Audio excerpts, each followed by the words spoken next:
Welcome to Retro Groove. Enjoy your voyage.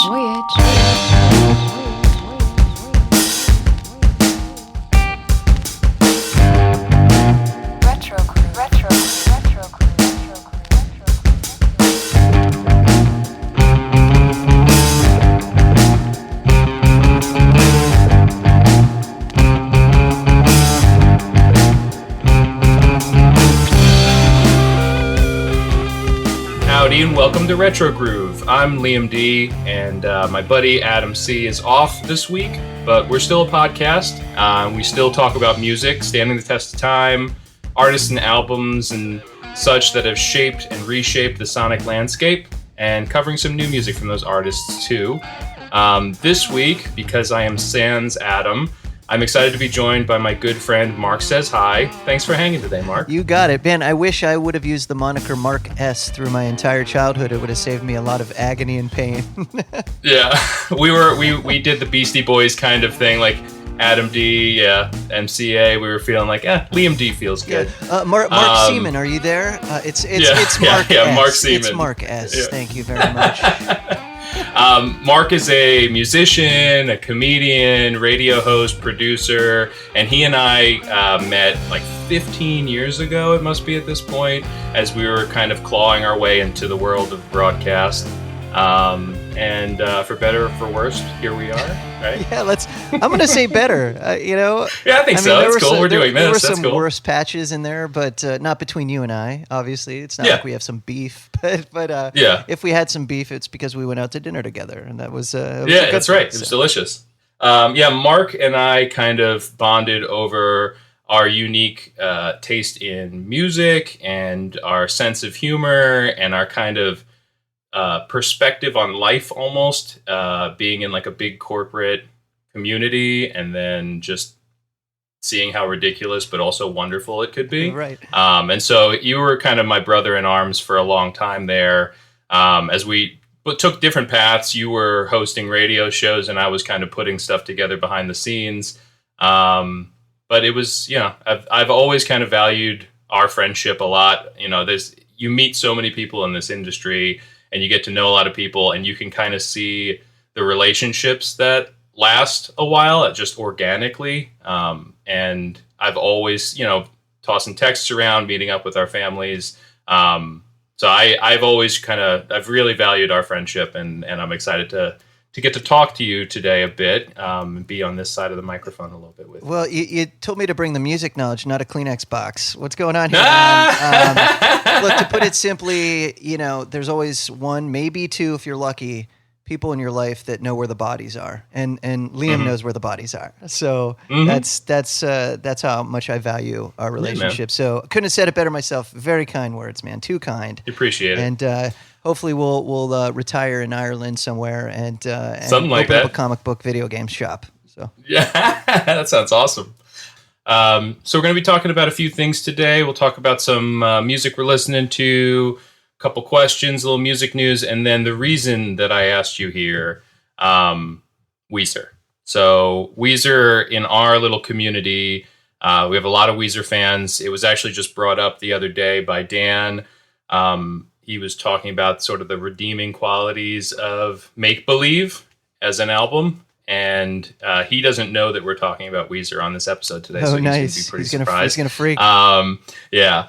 So our B-side this week is going to be a little Weezer talk, because Mark is a card-carrying member of the Weezer fan club, and I believe has been or was since its inception, almost. Since right? the For inception. Yeah, we'll get into it, man. It's yeah. I mean, at this point, you can say AARP, I think, right? Is it? Yeah, getting close to it. Yeah. So real quick, I don't know if you've got any music that you're listening to right now. I've got a couple things that I recently picked up that I'll point out to the audience. There's this great artist called Yola. She just put out her second album, produced by Dan Auerbach, called Stand For Myself. She's such a badass British lady who headed to Nashville and has kind of blended like a classic Motown sound with a Nashville kind of bluesy country edge, and she's killing it. So it's fantastic.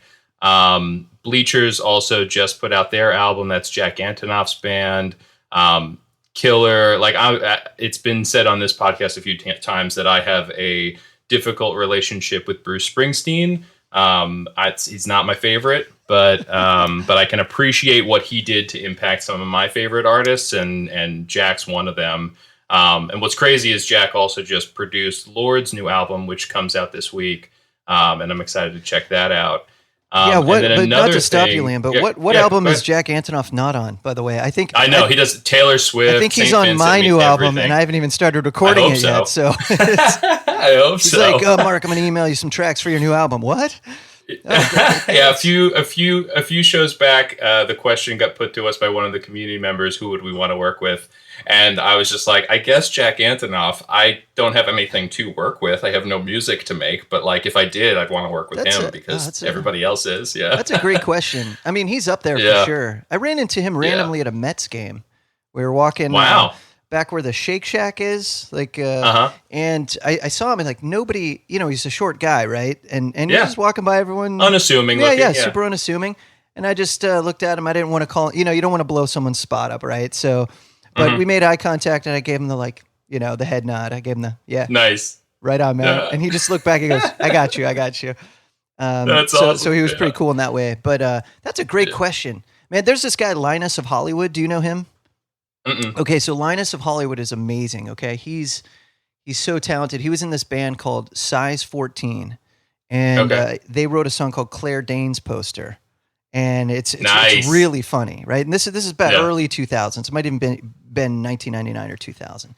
And we love that era here. Yeah, and he moved from Florida to California to work in music, and since then he's worked with huge acts, from like Pink. Mr. Big, like across the whole music spectrum. And this guy is just amazing. I can't encourage people to check out Linus of Hollywood. And he's also the guitar player for Nerf Herder right now. He's in like a boatload of bands. He's in this brand new band that just came out called Able Machines. And I don't know if you guys put links to any of this stuff, but I'm going to send you a link. It's a can't miss killer track. Yeah, we'll put it on the playlist for sure. Yeah, so check out Able Machines. They're going to blow up. And he's like play every instrument. The guy's just like a walking legend, and nobody knows who he is. It's a shame. And he acts as a producer with those artists, or a songwriter? Both. Sometimes just producer. Sometimes he'll just play bass. Like whatever someone needs, he'll just do it.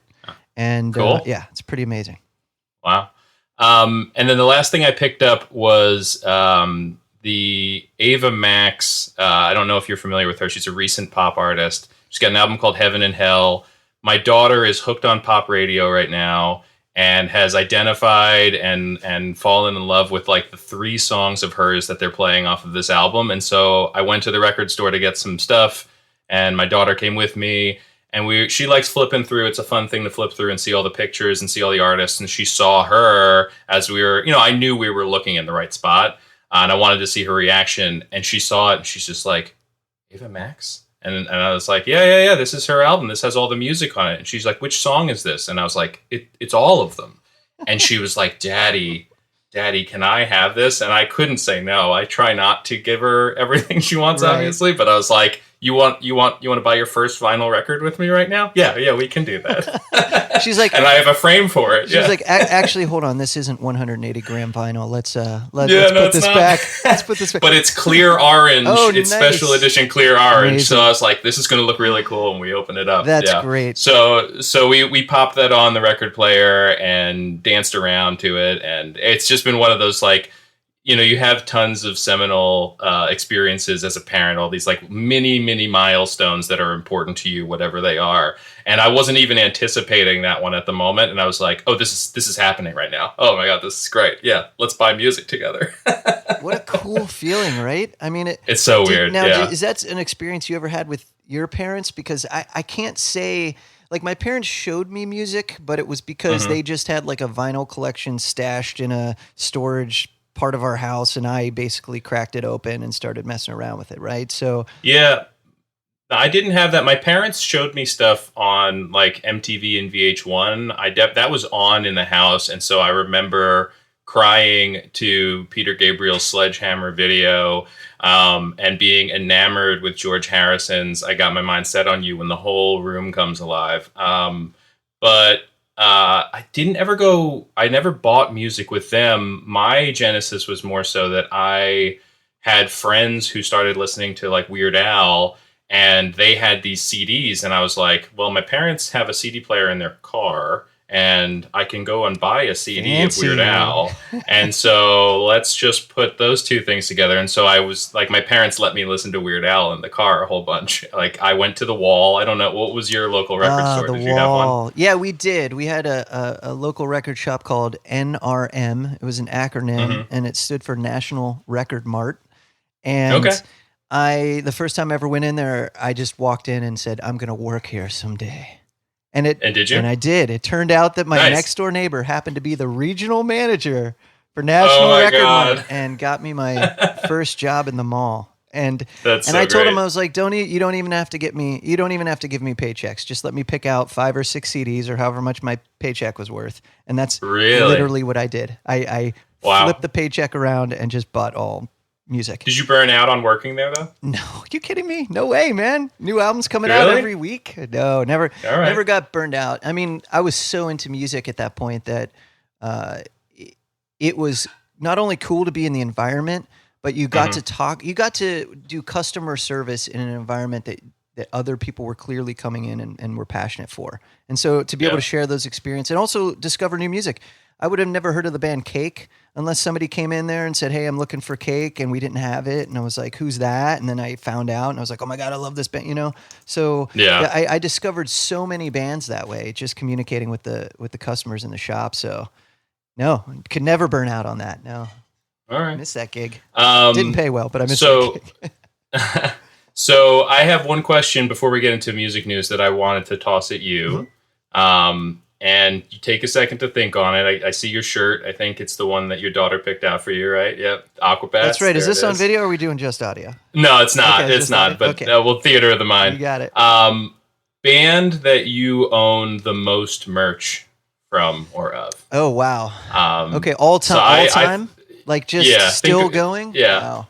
Yeah, probably. I think right now, currently, mine is I think it's probably the Gaslight Anthem. And part of that's because it's whenever they put something else out, I'll get it for my wife or my wife will get it for me. Like we have a bunch of, and I'm talking like posters too, things like that, like any of that sort of collectible things. Like that's just one of our bonding artists. It's like this kind of experience that we have together throughout our relationship with this band.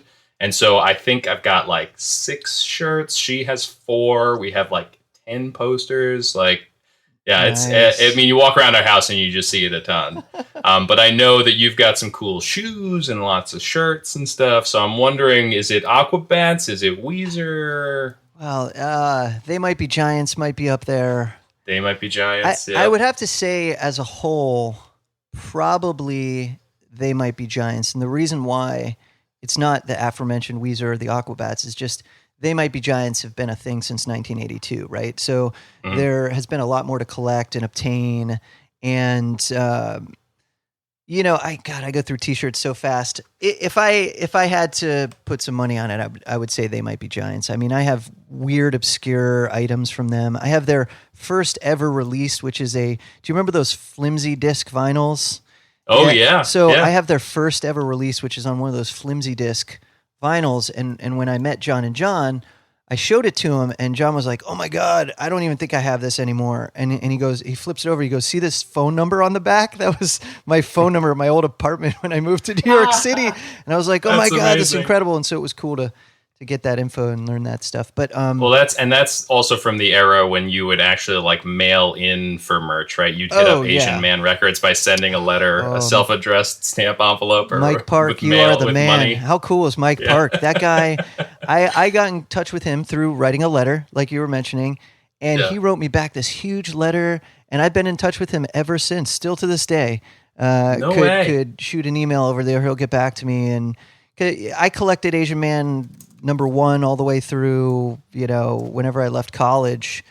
And it's pretty wild to see not only all the bands, but band members that came out of that scene and have gone on to great success and stuff. But yeah, I mean, the guy was doing it out of his garage, and like he was like, "Come on over. You want to see the shop? I'm literally going to lift my garage over it, and I'm going to do it." But and show it to you.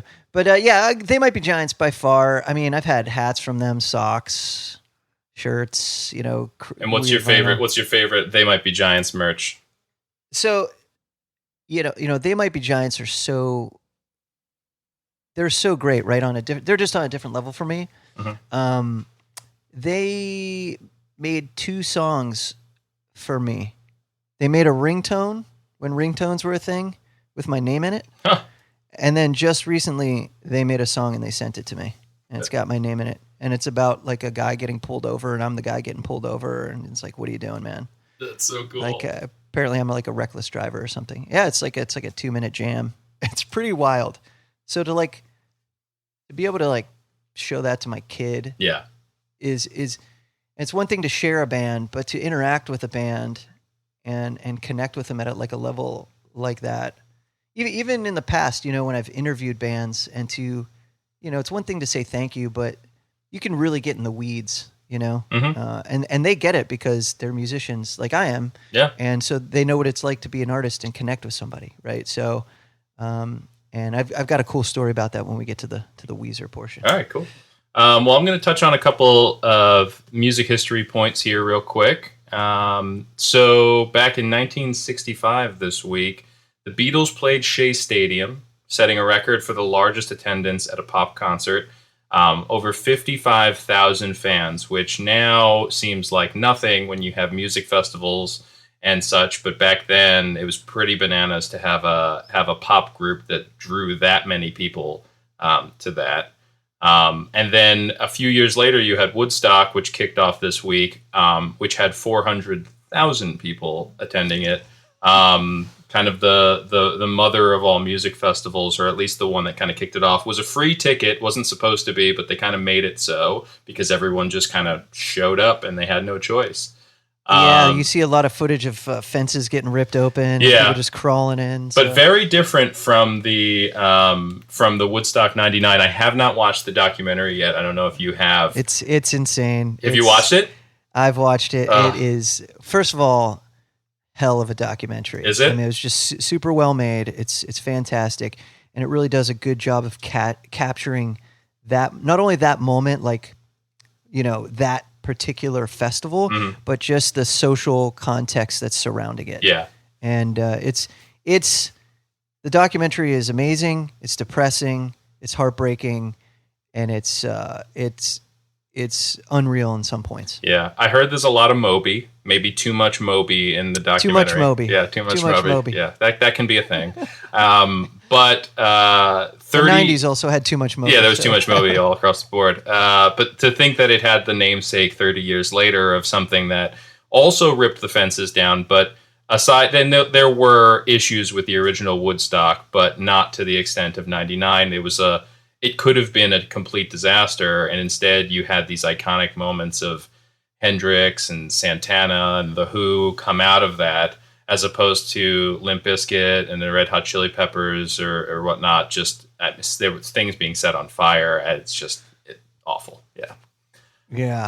Well, your mind might change a little bit when you watch Woodstock '99 because they talk about that first festival and how I don't want to spoil this for mm-hmm. you, but they talk about why people in society choose to remember that first Woodstock a certain way. Oh, really? Okay. Yeah. All right. I definitely, it's on my list. I got to get it's HBO, right? I got to get my subscription back Max. up. Yeah.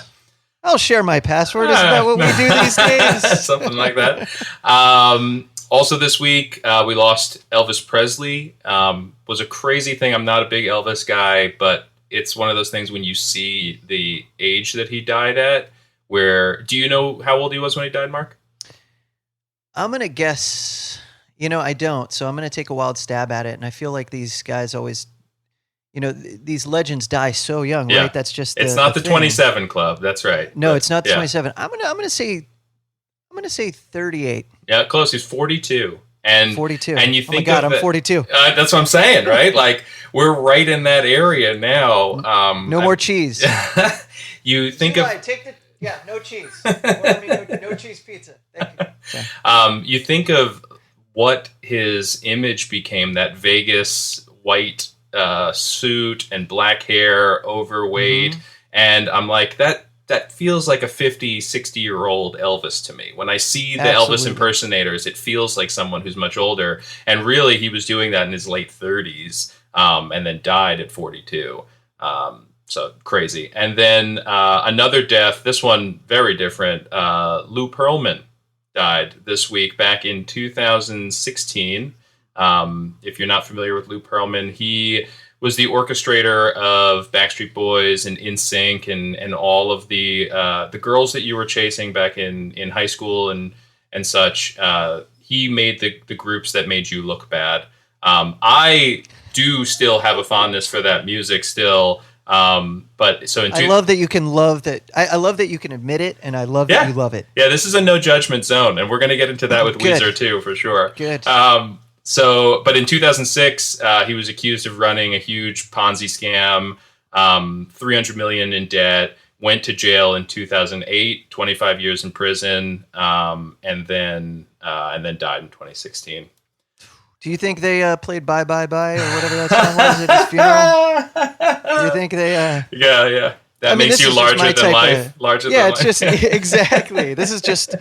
Yeah, look, don't go breaking my heart, Pearlman. Right? I feel like, when I pass away, I want my urn. I want to get an urn, and I want it to say, I earned it on the urn. like that's where I'm at. Yeah. You know what I mean? And now that I know that Elvis died the same age I am, it's like I'm starting to reflect now during this podcast. Yeah, did you have that when you hit 27? I remember when I hit 27 and I was like, all of those iconic artists that died at that age. You had Hendrix, Joplin, I think Morrison,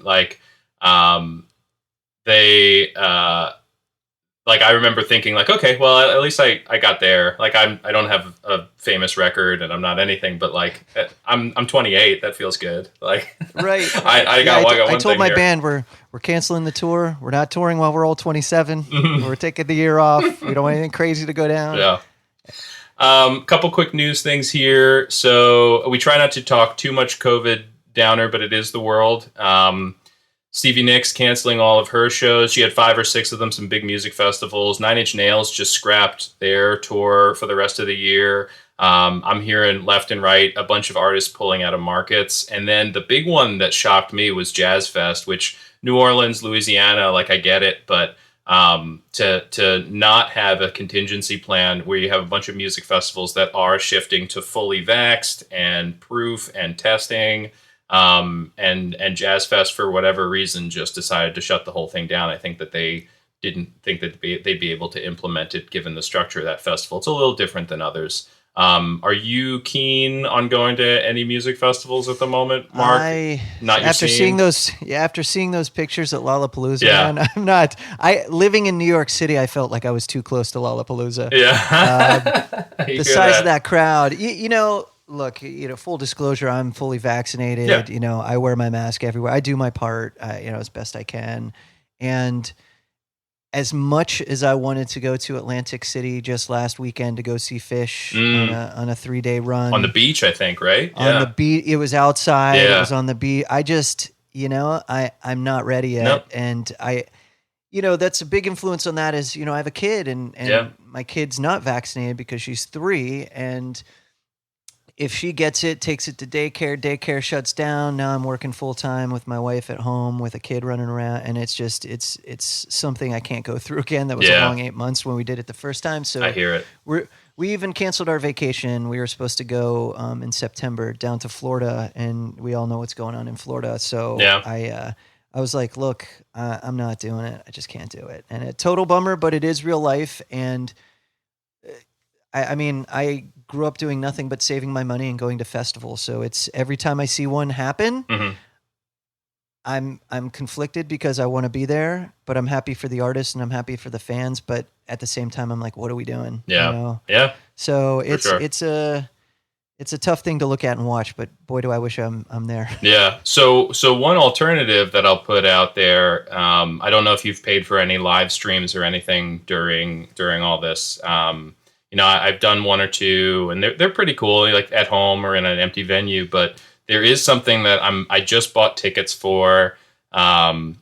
So Oasis is putting out. So they have a documentary / concert footage, but it's like top tier. It's not just like a thrown together thing. From Nebworth in '96, a big music festival in the UK, and that's going to be in movie theaters on September 23rd and 24th. Nice. But tickets are available now. And for some reason, I feel like I don't know how crowded it's going to be out here by me, but I could wear a mask and sit in a movie theater and watch some Oasis. Like, I think I'm good with that, Are you a big Oasis fan? Oh, of course. I love Oasis. Yeah. I mean, as a drummer, being in an Oasis cover band is probably the easiest gig ever because it's the same drum beat for every song. Is it? I mean, I'm like, that guy made $1 billion doing the same. Yeah. Boom, cha, cha, do, do, do, cha, boom, cha, cha, do, do, do, cha. And I'm like, great this call. guy is just every track. Yeah. I'm like, hey man, if it's not broke, don't fix it. Yeah. Yeah. Same with Everclear. Same drum beat. Every song. Man, the insights you get when you play an instrument in the band. I mean, Mark is a fantastic drummer. He's played in a gazillion bands. And it's something that I wouldn't have fully noticed, but now I'm never not going to hear that. Oh, I'm so sorry. I'm pulling the curtain back too far. We've all the guy been there. for Oasis doesn't even play it. It's just on he's air drumming the whole time. I mean, most of their songs were just written by Noel on an acoustic guitar, right. And I'm thinking that he just tossed it over there, and the guy was just like, "Yeah, I can play that again with this song too." So that's cool. Yeah. Well, that's cool. Well, if you trek out to the theater, it's an interesting experience watching a live concert. Have you done that? Something like that? I have. Yeah, I've done it 2, maybe 3 times. I saw someone took me out to see Rammstein. Oh my gosh! That's a spectacle. Awesome. But no fake blood on you, which is great. Right. I didn't have to go home and shower. Yeah. It was fantastic. Although I was at the West 4th Theater, so I might have needed to shower. Yeah. But and then I saw Foo Fighters when they did the what album was it? I gotta remember. But they did a live concert. Mm-hmm. It was live. It was supposed to be live, and they had problems like broadcasting it. So we were all sitting in the theater like waiting, and so we were all just goofing off. This is recently. No, this is a couple years back. Okay. Matt Pinfield hosted it, so he was in there, and he was so funny. He stands up, he goes, "Yeah, I just got off the phone with Dave," and he's just going on and on about it, and everyone's going, "Sit down, man!" Yeah. Like yelling at him and stuff. But anyway, they played, and that was kind of fun. And I feel like I saw one more. It's a cool experience, though, right? It seems like it'd you're be gonna have fun if you do it. Yeah. If you do it, you're gonna have a blast. And then I don't know if you've been keeping up on the Metallica Blacklist at all. They've got that Black Album anniversary kind of celebration, 53 covers, and Phoebe Bridgers doing Nothing Else Matters was, I think, last week, and then Weezer doing Enter Sandman. Like, I know. So good and so perfect, and like we're used to Weezer covers now, but still it got me excited when I saw that come out. I was like, yeah, no, I definitely need to check this out. It's gonna be dope. And and we'll get into this later, but deep down Rivers, the avant-garde came out a little bit. Yeah. And he's like, "Oh, I want to shred." That's right. Yeah, for sure. Well, I think we're gonna flip it over to side B now, since we're talking about Weezer, and when we're back, we're gonna delve into that band and maybe get Mark to school me a little bit, because I know a bunch, but I'm not necessarily the purest fan. I'd love some insights. It doesn't matter.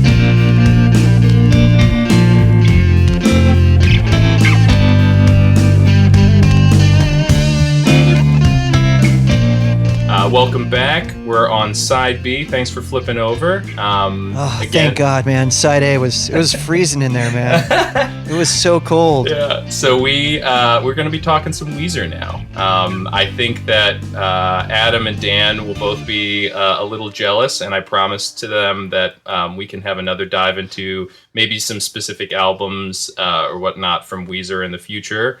But given that I've got my buddy Mark here, Mark says hi. I think we're gonna go into the history of this band a little bit, and maybe I'd like to kind of figure out what makes them tick and do a little bit of a deep dive, if that's cool with you. So 15 albums, although by my kind of counting, I would say it's 14 albums. My buddy and I play a game where we rank albums and we never count B-sides collections, and Death to False Metal is pretty Death tough. To False Metal. Yeah.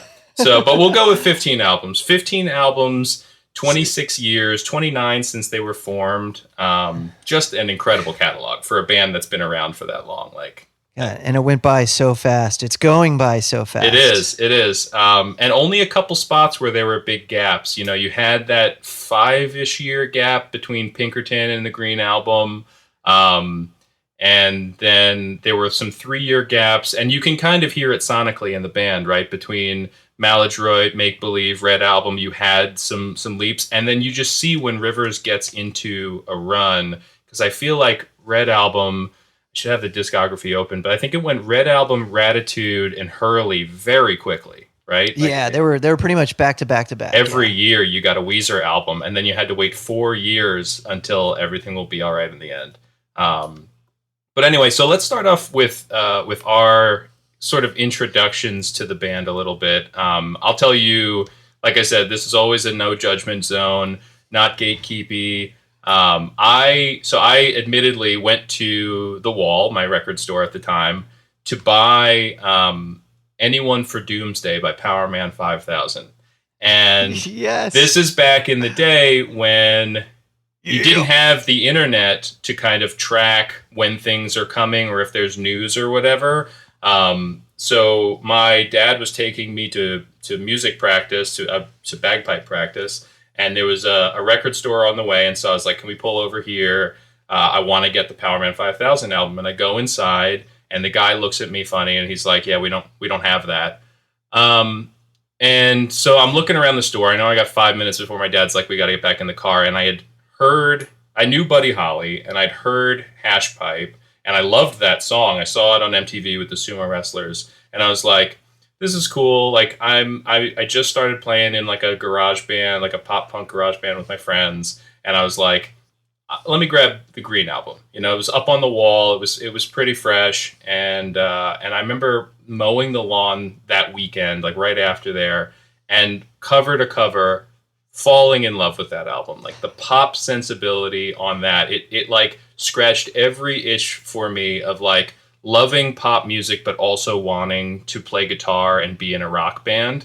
It just hit me at the right time. And then I went back to the Blue Album and everything after that, and I stayed with the band. Although I missed Maladroid for whatever reason, I did not pick it up, and have gone back to that album in recent years, and it's one of my favorites because I feel like it slays, super underrated. It takes what I love about the Green Album and melds it with the roughness and the like actual rock sensibility of the early stuff. It rips, man. Every song on Maladroid kills. But what about you? So when did you first hear Weezer? Because I know you have a long history with the band.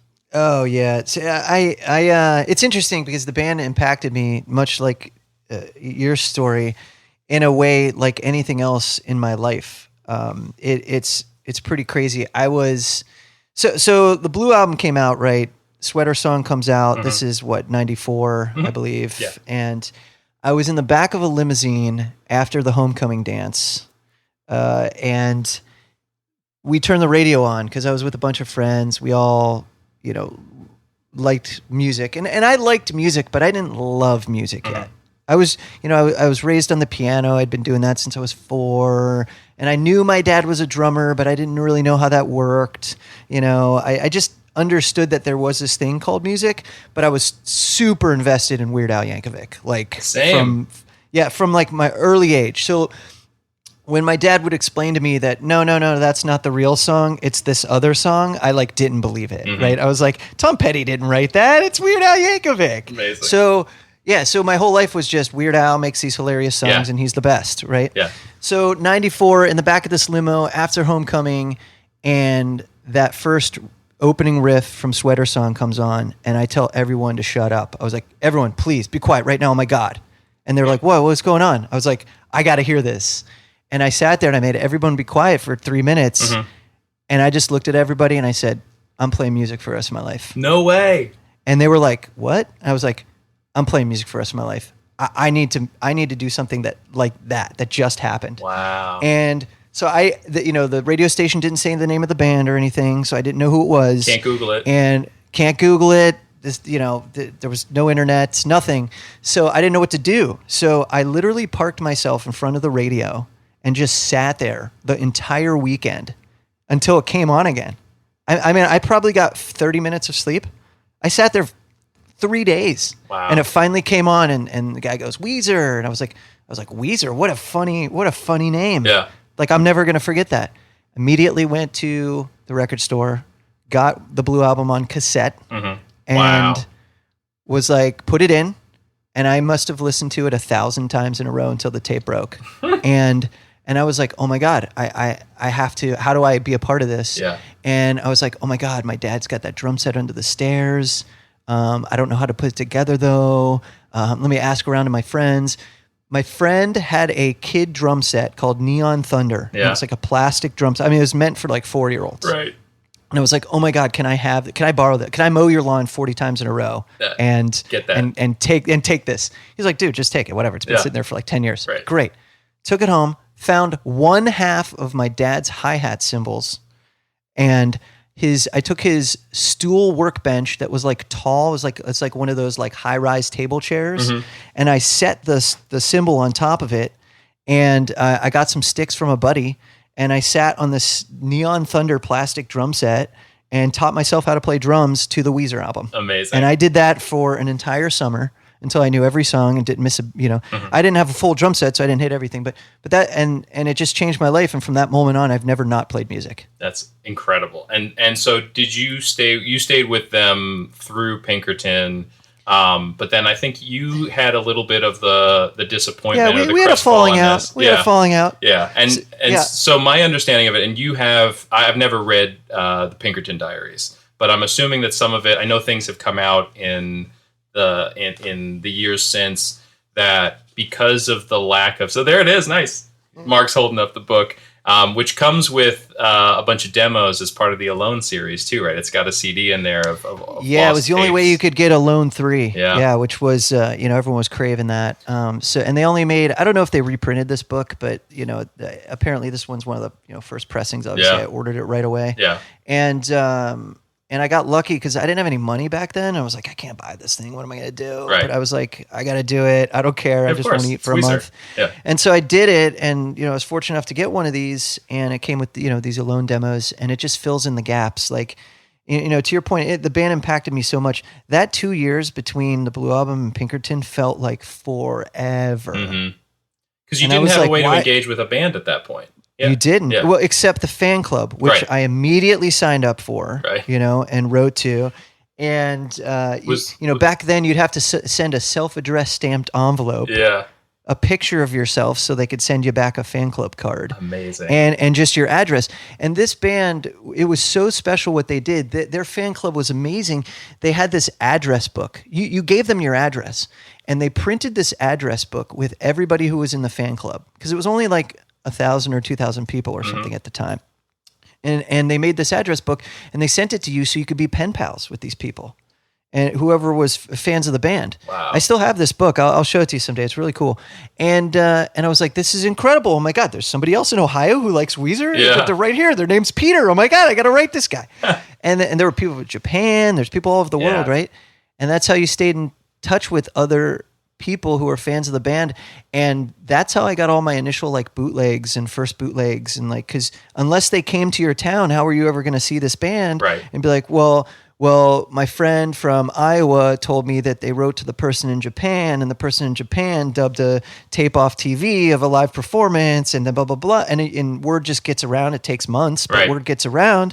Next thing you know, you're blindly sending a $50 money order from the bank to someone in Japan you've never met in hopes that you're going to get a crappy VHS bootleg back. Yeah. Explaining to your parents why you need a $50 money order, by the way, to send to Japan. Man. So it became a community, and it was so awesome. It was a bunch of nerdy kids who were discovering music and had the same sensibilities, all encapsulated in this band. And we all looked like Rivers. We all sang like Rivers. Mm-hmm. We were kind of like already doing that. Yeah. Except for this guy, like someone said he was cool enough to do it for real. Yeah. Right. And we were like, oh my God, And then Pinkerton hits, and it's everything you want it to be, right? Oh, it's the best. Yeah. I'll never forget. So that's when I was working at the music store, National Record Mart. Mm. Now I was able to get the album a couple days before everybody else, right? That was like I scored some cool points there. Yeah. And I must have listened to it 100 times before it came out. And, but I didn't want to ruin it for anybody. I didn't want to be like, this track's the best or anything.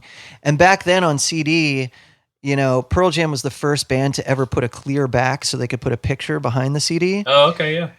Pinkerton did it too, but they left the black, and you had to pop off the black thing to see a map of this mystical land. Like nobody knew what it was yet. Like again, no internet, so you didn't know what any of this stuff was. You didn't know what this artwork meant or anything. Yeah. And so you'd pop off the black thing, and there was some sort of map back there, and everyone's like, "What is this?" It was just created this mythos that was just incredible. And I was like, "This band can't get any better." And the album was just so raw, and he was singing about stuff I never, like sex and like lesbians, and I was like, I don't know what any of this stuff is, And it was a pretty eye-opening experience that, and then of course every band I was in at that time in my hometown, we all covered, every song on the album. We just played as much Weezer as we could. Right, but wasn't a commercial success at all, right? Was it there? He has felt, or did feel at least at the time, that it wasn't received in the way that he hoped it was, especially for something that was so personal, that he put so much of himself into the writing of Pinkerton. My understanding is that there was a little bit of a blowback, that it wasn't embraced in the way that I think he hoped it would be. Yeah, absolutely. And my friends, we couldn't believe it, right? We were like, what, Rolling Stone, what are you talking about? You guys are morons. Yeah. I'm never reading this magazine again. Like, how is this not the greatest thing ever? So I think the hardcore fans were like overwhelmed with how awesome it was. Mm-hmm. And I feel like just music critic, because they probably wanted the same bubbly, Buddy Holly and bouncing around and stuff. And that stuff's great. Don't get me wrong. The music that came out of that power pop scene in the early 90s, whether it be Fountains of Wayne, Weezer, Jellyfish, all, you can go down and down the food chain, incredible music. But this was just the opposite of that. And bands didn't take huge risks like that. What a dangerous move, but Geffen was like, okay, I guess this is what we're doing. Yeah, and I think, and they got into it with Geffen later on, obviously, and had their falling out. But you don't know what the backstory is, right? You just hear the album. Yeah. You don't know. Yeah. You don't know how the sausage got made. But that the band then disappears. If 2 years felt rough, that this band that put out this album that just cut you and then disappears for 5 years. It's brutal then. It must have been, as a fan who was resonating with it in real time, to have that kind of gap. And there may have been tours. I don't think he went to Harvard for a bit of that, and then was like, he had a side project, I think. So this is what's fun about it, right? Is, again, pre-internet, you just hear stuff, right? Mm-hmm. I mean, talk about the ultimate telephone game, right? You don't know what's going on. I have one friend telling me, oh yeah, he's in a basement. He won't come out. Right. He's painting his walls black. He's got curtains. He's not talking to anybody. And then I've got another friend telling me, hey, he went to Harvard. Mm-hmm. He's probably not going to play music anymore.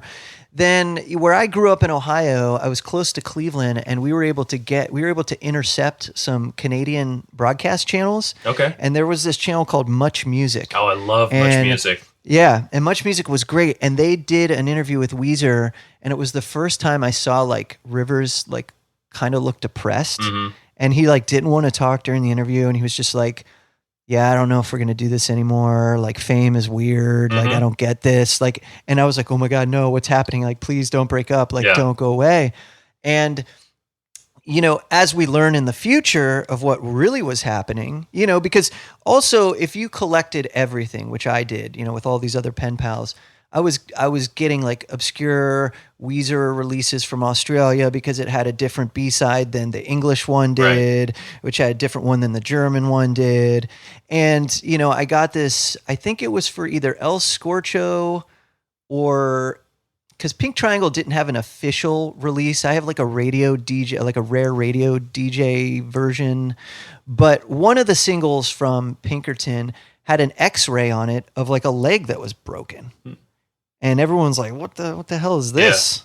Yeah. You know? Yeah. And you don't learn till later, oh, Rivers was born with a leg that was shorter than his other leg, and he had surgery to extend his leg. And you're like, what? And so you find out he's going through all this while he's at Harvard, while he's depressed, while he's, you know, thinking he's not going to make music anymore. And he's making the most powerful music I've heard in my life. Yeah. And I'm like, you got to be kidding me. And so it seems like he then decides to kind of pivot. He's studying music at school. And and pivots a bit to say, well, then I can figure out pop music. I can make pop music, and I can do it, and it'll rock. But I can do this really well. And he starts kind of working on the formula. And so when you have the Green Album come out, it's lacking that personality, that depth of what he was writing about, but it's slick. And they suddenly have these hits now. They have Island in the Sun, which still gets radio play. It's crazy. You had Hash Pipe, like you had Photograph. You had a bunch of these songs that suddenly start getting radio play again. And they bring back Rick Ocasek, right? We could talk about some of the producers they've worked with, which is fantastic. Right. But they bring back Rick. Yeah, Rest in peace. They bring back Rick. But as I was saying, then they do Maladroid, which again, I think I was so built into the cycle of artists putting out albums every 2 to 3 years that like I just wasn't staying on top of it, and didn't realize that a new album had come out. I remember seeing the Keep Fishing video with the Muppets, which is one of my favorite music videos of all time. So jealous. It's the greatest thing ever. It's the best. Yeah. But I totally missed that. And when I go back and listen to those, go ahead. I was just going to say, so how did that happen? Because you fell in love with this Green Album, right? I know. You loved it so much. I had the opposite effect, right? The Green Album came out, and you know, to your point, we had waited 5 years, and I listened to it once through, and I go, oh my God, I'm never going to listen to this again. I'm done. I'm out. Like, what are you doing? What just happened? What new bass player? This is what happens when Matt Sharp leaves. Yeah. You know, And no offense to Mikey Welsh, because he's a sick bass player, and rest in peace to him as well. Him. But I was just like, you got to be kidding me. And I heard Island in the Sun. I was like, this sucks. What is this? Yeah. What is this? Yeah. Like, now the first single was great.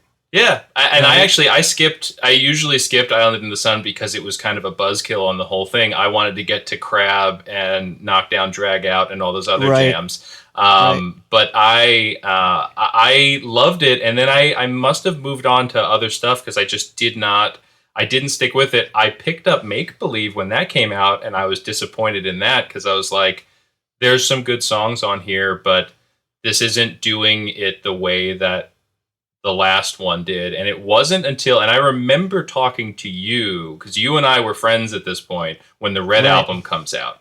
And I remember just became friends. Yeah. I remember coming to you and being like, so are you getting the new Weezer album? It's the Red Album, and it's going to be awesome. And you were like, I don't know, man. Like, the last one was rough, and like, it hasn't been the same. But I think we did this with a couple of bands. We did this with Green Day too. Like, we fed off of each other a little bit. And I remember buying the Red Album, and I think you did too. I remember coming and talking to you, because there were some of the deeper cuts on it. I love the Red Album, by the way. I think that the Red Album was a great comeback for their sound. 100%. Absolutely. Yeah. And it's a shame that the deluxe version, because I feel like the extra songs are the best tracks. This is what you said. You said Miss Sweeney. You were like, why isn't Miss Sweeney on the regular album? Yeah. Yeah. It kills when those hidden B-side gems are just like the best on the album. I mean, look, an artist doesn't know. They like what they like, and they're going to put out what they think is the best because it's what they want to do, or whatever the label or whoever has a say. But it was a shame that the deluxe version just didn't come out all at once. Let's go back to Make Believe real quick, because that's obviously that is the point of contention. I think beyond that rift between Pinkerton into that next era of what Weezer became, Make Believe is still a sticking point with fans, right? They went to Rick Rubin, right? Rick Rubin produced, legendary producer, awesome dude, right? Legendary producer. The one time he produced a band without his beard, and I think that was why it wasn't 16. I'm just kidding. He had his beard. But were you in the fold? Because I know that there were leading up to that. So after Maladroid, you get into another one of those 3-year gaps where everyone's like, "What's going on here? What's about to happen?" And a bunch of early recordings came out, but I believe none of them made it to this final album. And I'm wondering, were you a fan that was in the fold at that point following this stuff, or had you kind of tapped out? So I'm glad you brought that up, because there was this real cool period with Weezer when the internet started being like more of a mainstream thing and less of like a nerdy thing. Mm-hmm. And I think it was Weezer.net at the time. It wasn't Weezer.com or whatever they have now. I believe it was Weezer.net. And I was like, .net, wow, you got to know your stuff, you know? And anyway, it was this weird website, and it was kind of like message boardy, and there'd be some weird messages on there that you could kind of like feel what was going on with the band. But they, during the Green, I think it was it the Green album? There was, at one point, they started just uploading weird snippets of songs. Okay. And asking fans to react to them and say, what do you like? What do you not like? I think that was Maladroid, yeah. Yeah, maybe it was Maladroid. And so, by the way, I have all of those burnt on a CD. I have like every spec of almost every Weezer thing that's ever existed. And you still have it. Like you're in an apartment. Yeah, I still have it. Yep, I still have it on a CD somewhere. And I was like, that's when I started to get back into the band and said, okay, this is cool. Mm-hmm. They felt like they did the hardcore fans wrong, and they want to reconnect with them and kind of make up for it. That's why I think Maladroid was a killer comeback album for me, at least, because I was just so disappointed with the Green one. But yeah, you get to Make Believe. I'm still tracking the band. I'm still in the fan club. I'm still, I wasn't going to give up on them. I was like, look, not every band has every single album being, as good. They set the bar so high with Pinkerton and Blue. And look, you're never going to be able to affect my life again the way you did the first time I heard you change the course of my entire life. Yeah. That's not going to happen, right? So Make Believe came out, and again, I think they set themselves up for failure, at least in my eyes, because they literally put a sticker on it. I remember they put a sticker on it that said like, hardcore guitar driven Weezer is back or something like that. Right. Yeah. And I was like, yeah, I've heard this before. Don't, I put it on. I was like, this is like leftover Green Album stuff. What's happening? Like, what are you doing to me with like, maybe you were feeling some Maladroid, come on, you know? And I was just like, we are all on drugs. Like, really? Like, what are we doing? Right. Like, right. And I was, and what was the other single on that? I can't even. Perfect Situation. Hated that song when that came out. I was so. But Beverly Hills, their first number one modern rock hit, first Grammy nomination ever. Beverly Hills, Perfect Situation, also another number one. Their second number one. So it did what maybe was the intention for Rivers. Nobody really knows, but like if you wanted to prove that he could write these, like come up with the formula to write these pop smashes, he did it. He totally did it. And you have to accept that, right? Like, because at the end of the day, this isn't about you. It's about them. This is their art. They're creating it. Yeah. They're giving me the luxury of judging it or accepting it or being a part of it if I choose to do so. So me as a musician, I was never one of those guys that would watch a band and say, I'm better than that. We should be up on stage. I'm thinking, hey, this band busted their ass probably. Mm-hmm. They're working really hard. They're doing the best they can right now with this opportunity. And Weezer was this, I just had to accept that Weezer wasn't the same band, right? Yeah. And as more stories came out as to what was really happening surrounding Pinkerton, you start to understand, it's like you get it. You're like, okay. Like the whole band could have left Rivers if they wanted. You know, I get that Matt did. Matt wants to be his own creative dude. That's fine. Nothing wrong with that. Sure. And you hope there's no bad blood there as a fan of the band because you're hoping one day they'll reunite. But you really understood that serious life, real life, you know, is intertwining with this marriage essentially between four people that are creating music you hope you like. And so I accepted it. That album, Make Believe, made me say, hey, look, I'll give every album they come out with a shot, but they're going to have to win me back every time. Yeah. Yeah. And I feel like a douchebag saying that, but no. And I think that we all have that relationship with artists. I mean, some of my favorite bands, I still have that. One of my favorite bands is Jimmy Eat World, and I always buy whatever they put out, but I do go into it saying, man, I hope that they deliver on something or bring me something here that I'm going to be excited about, you know? So then you get off. So the Red Album, I think, is a great then jumping point to them proving themselves back to their fans a little bit. Dude, Troublemaker. Oh my God, it's so good. But then, you get to, I love Hurley. You get to Ratitude and Hurley, where now he's doing a lot of co-writes. You get him there with Butch Walker, Marvelous 3, right? He's doing stuff. Butch, he's doing Atlanta, stuff Georgia. with All American Rejects co-writes. He starts doing stuff with Dan Wilson. Desmond Child, like he co-writes a song on Hurley with Desmond Child, who had written hits for Bon Jovi and Ricky Martin and Alice Cooper.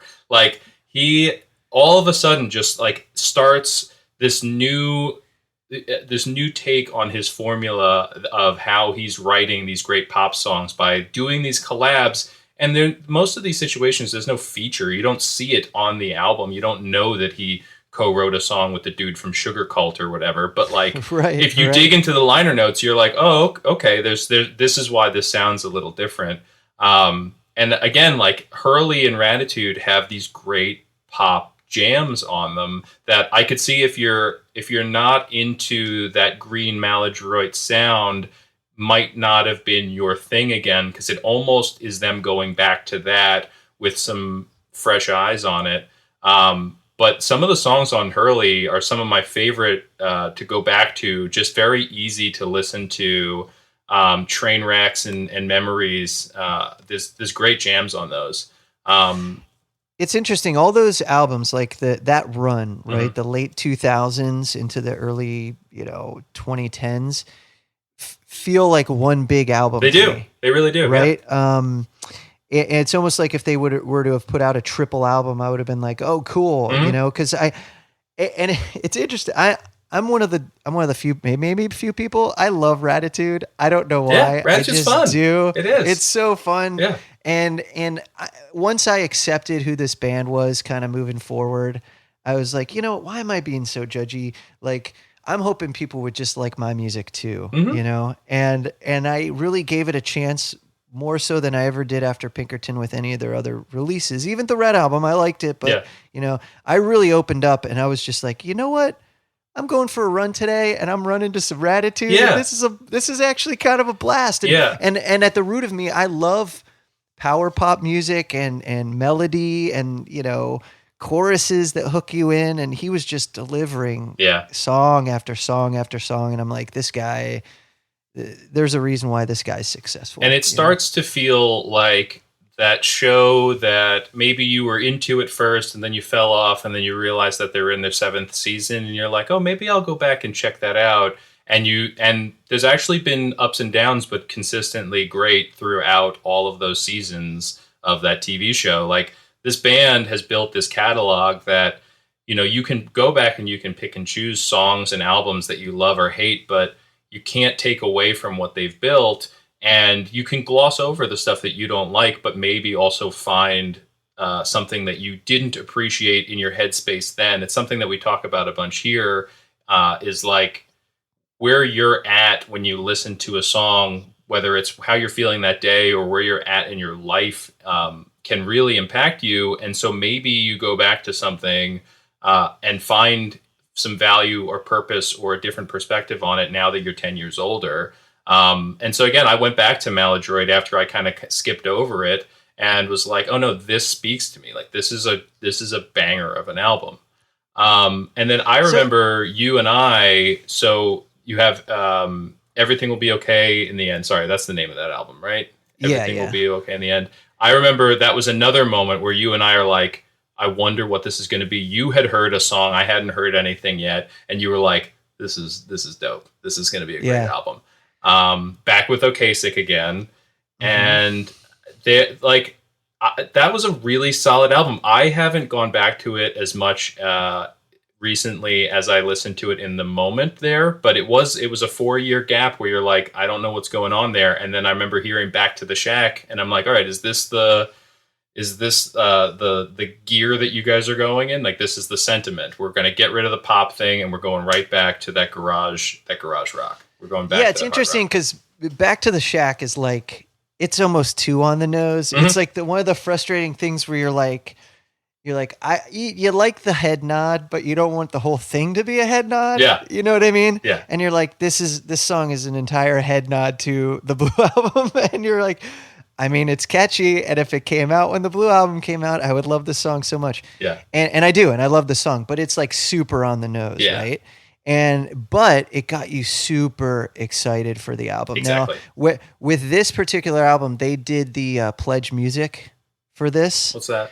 Do you remember pledge music? Mm-mm. It was where you gave bands basically money ahead of time, and they would give you the finished product, but they would give you incentives. Oh no! To buy into their whatever they were working on. Okay. And they've since gone out of business for good reason. I'll tell you that story off the air. Okay. But it was called Pledge Music, and so Weezer did this cool thing where it was like, hey, throw us $15, we'll give you the CD. Throw us $25, we'll give you a sticker and the CD, whatever, and you could work your way up. And they had this one tier where you could get your name on a Weezer poster. And it was like the Weezer poster, but the poster was just the big Weezer logo with everybody's name basically around it, who contributed at that tier level. And I was like, I mean, this is my one shot to have my name on some Weezer merch. Got to do it, Of course. Probably cost me like way too much money, but I had to do it. Yeah. So I did it, and I still have it. It's really cool to see my name in there. But it was cool. You felt invested in a different way, and it really felt like they were, again, trying to reconnect with the fans, do something good. And when they put out Back to the Shack, you're like, all right, you're speaking to me again the way you did it from the very beginning. And I was in a band at the time that was very influenced by Weezer and other bands like Weezer, like Ozma and some other stuff. And we were just like, we couldn't wait. So instead of having band practice, we instead had a listening party when the album came out. Awesome. And we just looked at each other and were like, yeah, they're back. Yeah. Baby! And we were all like super jazzed. And so we loved that. But he wrote with Daniel Brummel on that album too. I was going to say, that's Ozma. Writing with people, he was starting to get in the mix with Ozma. And if people don't know this, by the way, go to Rivers Cuomo's website, go to Rivers' website, and he does this really cool thing, this database of all of his old demo tapes and just stuff that's on his computer. And you can buy it. And so, really? and he has it grouped by like years. Huh. So, and it's huge chunks of data. So it's like, I can buy, like, I just bought like, it's called Weezma. Okay. And it's the era when him and Daniel were together, just making music and just hashing out ideas. And you can just go and you can buy it. And you can hear the rough tapes of it? Everything. It's wow. crazy. Some stuff is like just like little riffs. Some stuff is more full blown songs. Some stuff is like him just talking into like a handheld recorder. Like it's mind blowing. And it's like, it was like $5. I'm like, $5 to hear your brain in 1996 when Pinkerton was happening? Yeah. Absolutely. And so it's pretty cool. So everyone go check that out. If you're a hardcore fan, it's crazy insight into a band like I've never seen before. Well, and he said he's meticulous with that databasing thing. He said he'll have a folder of thousands of demos and pieces and stuff, and he has a program. Yes. He has a program, and he's like, okay, I need a piece that's at a certain tempo in a key, and he can punch that in and find something that he's recorded. He's just like cataloged all these riffs and bridges and choruses and melodies, and he can kind of piecemeal and Frankenstein songs together if he wants to. And it's kind of genius. And there's some people who I'm sure would feel that that's a little too calculated for something that, you know, you look at music as art and it's supposed to be, or you say it's supposed to be one thing or another. But I think that there's a lot to be said for someone who can actually craft a pop song, an earworm, right? And this is how he makes his art, man. You can't, real. Look, everybody makes art differently. Like, yeah. I write most of my songs on a bass guitar. Yeah. Because I'm more concerned about melody, right?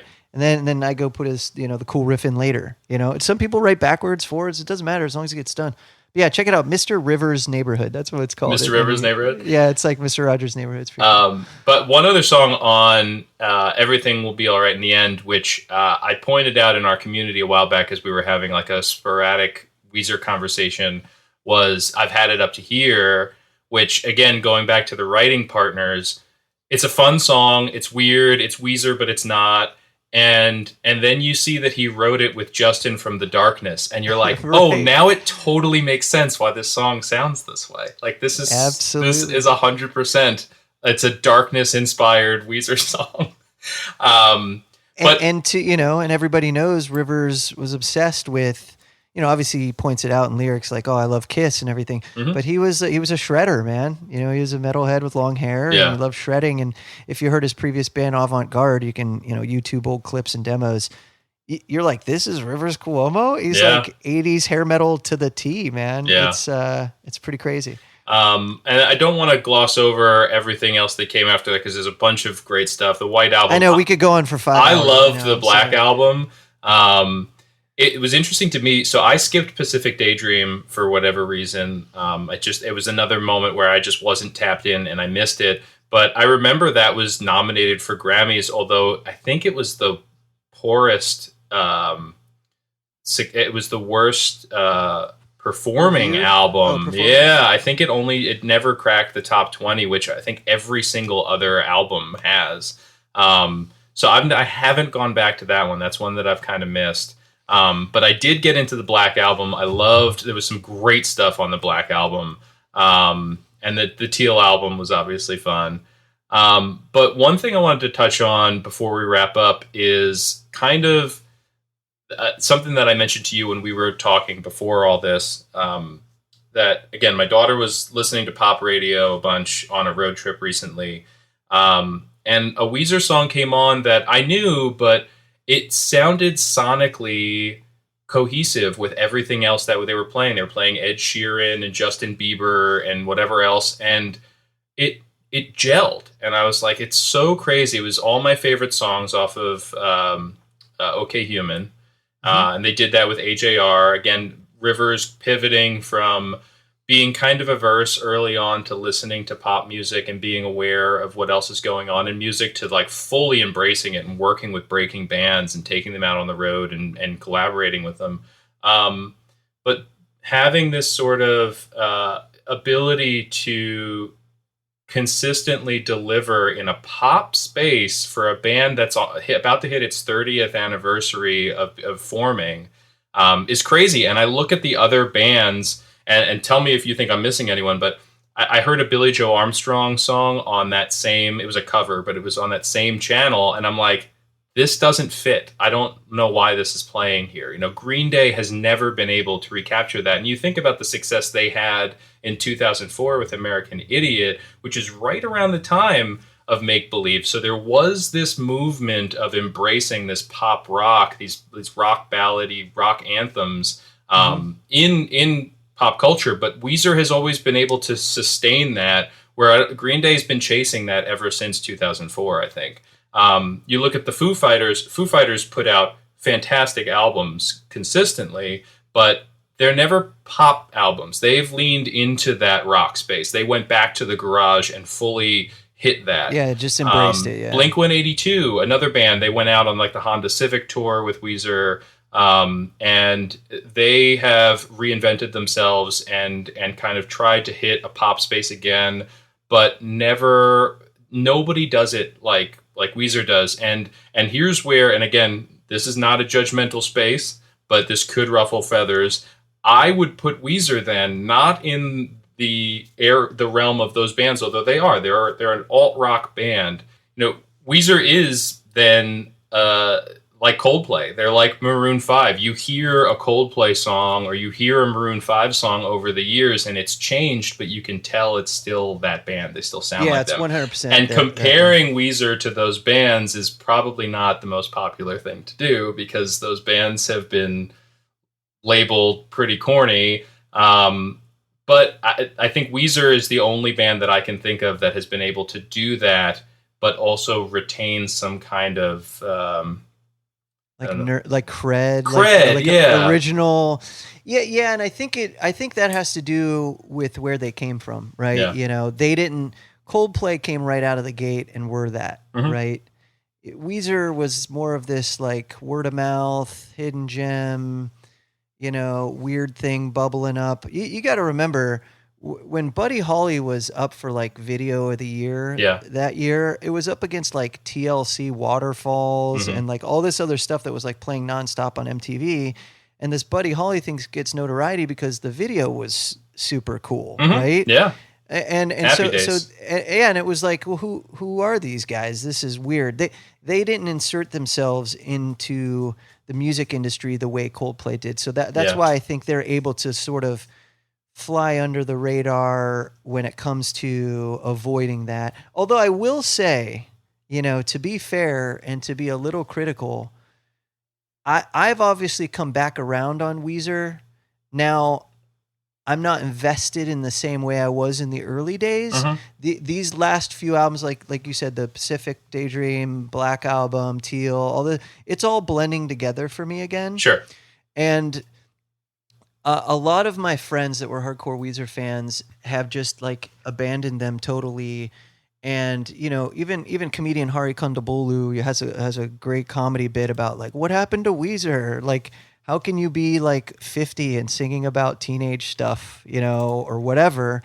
And when you take a step back, you're like, I guess that could be weird and cheesy and corny for the people that were there from the beginning that changed their life like they did for me.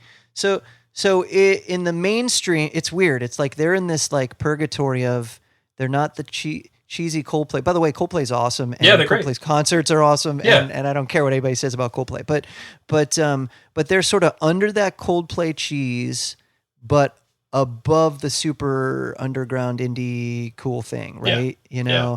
And they created their own space and they get to live in it, man. And like what bands get to survive 30 years, let alone 3 years or even 3 albums or whatever. Putting out successful pop hits too. That's the thing.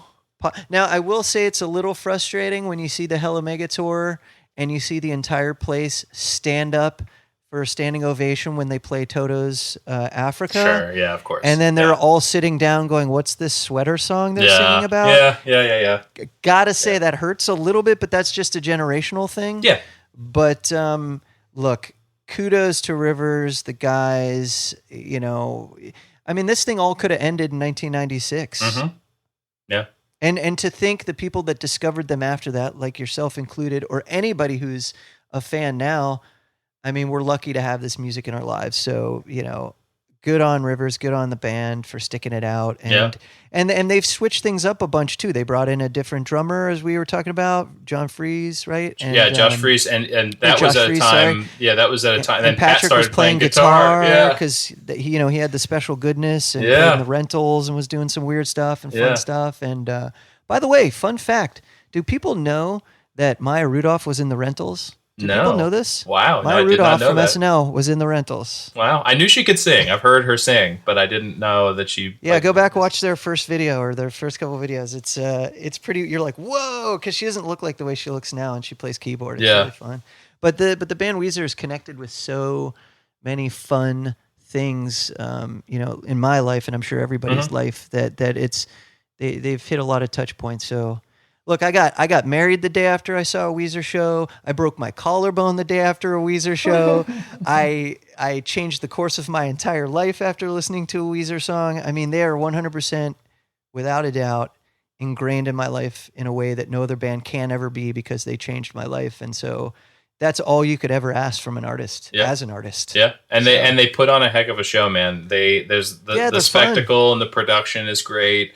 You know, it's not as over the top usually as a Coldplay or a Muse show maybe, but it's close. And that, like, Hell Omega, they're having some fun. And good for them, man. Like the one that I saw where the Pixies opened up, that Rivers was out in a fake boat in the audience singing No Scrubs, and I'm like, what am I even watching right now? Like he's 50 something, right? Like it's crazy, but I'm going to give you one more tidbit, Liam, please, before we go, because I know we have to wrap, and I could do it. We didn't even touch on Songs from the Black Hole. We got to do. I know. Yeah, we'll do some addendum. We'll do addendum for sure. So just to. This is how cool it was back in the day, pre-phones, pre-internet, pre-anything. For anybody who's listening to this that wasn't alive to sniff that era, right? I call it the payphone era, right? Yeah. So after I heard the Sweater Song, I went to Cleveland, which was I grew up in a town just outside of Cleveland,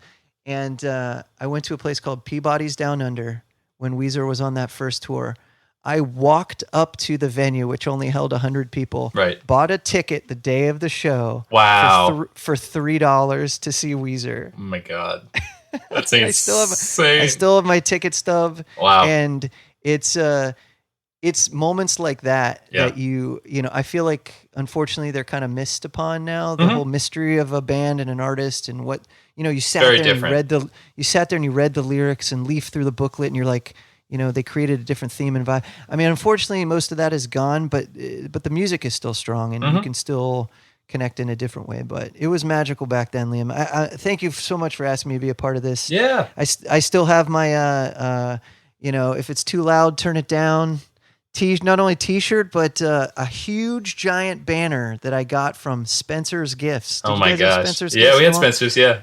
In 1995, that I used to force every one of my bands I've ever been in to let me hang it up behind me while I played drums. And I'll show you this. This is my original Weezer Blue Album T-shirt from 1994. Oh my gosh! Look at that. Size extra large, because my dad told me I would grow into it. Wow, it's in great condition Still too. A medium. Yeah. Yeah, well, I took care of it. I only wore it on special occasions. Yeah. When my band covers Weezer, I bust it out. You didn't get married in that shirt. You got married in a Presidency of the United States of America shirt? I did, yeah. Because that's, you don't wear the shirt of the band you're going to see. No, of course. I wore Presidents.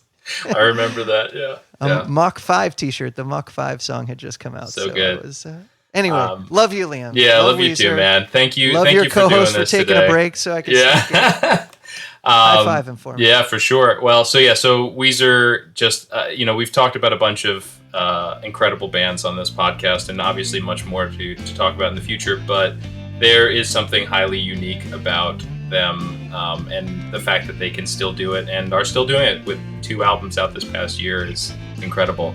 Thank you, Mark, for being here. Thanks, everybody, for listening to Retro Groove. We're part of the RetroLogic Network. You can check out the website, retrologic.games, for social links, merch, community, hop in the Discord, and much more. Have a good one.